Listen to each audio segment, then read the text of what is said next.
तालकन ने मुख्तलिफ आयल मुझे खुद का आयल सिंध जा सभिनी के सलाम। साईं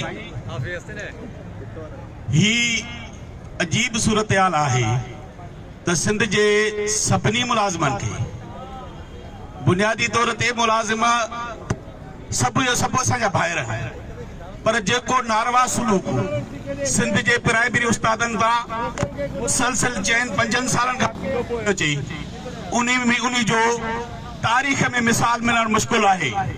तवातर सा तवा दोस्त वाक़ुफ़ आयो पूरी मुलाजिम तंजीमन जा 100% न तो 50% मुतालबा तस्लीम थी चुका है।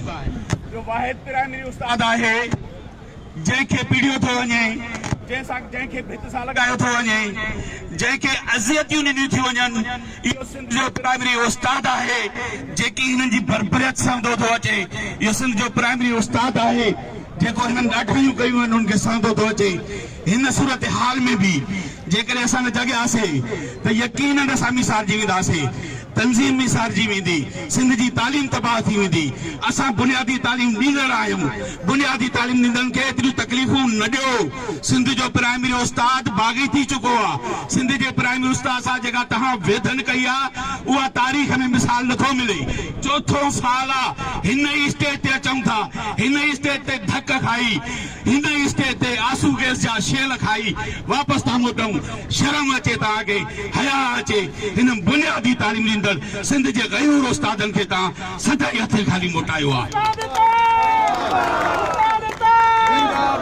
ई गिरांड हुयो 2015 हुई।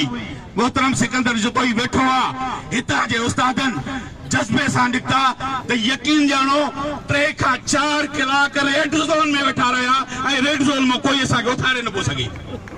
इहो शऊर हुयो, इहो शऊर पैदा करणो आहे। ख़ुदा रात में इंटियूं न हणो। असां अधूरी सिंध वारा चवंदा आहियूं त हाणे इंटी छॾे त असां अॻिते वधूं न, पेर खुपनि त असां जाठो हणूं न। सो ख़ुदा रात में इंटियूं न हणो। सिंधी के प्राइमरी उस्ताद मथां ॾुखियो वक़्तु आहे। सर स्ट्रक्चर का वॾी ॻाल्हि आहे जेका असांखे नथा ॾियनि या इनिशियल अपॉइंटमेंट हिननि जे लाइ को मसइलो आहे। हाणे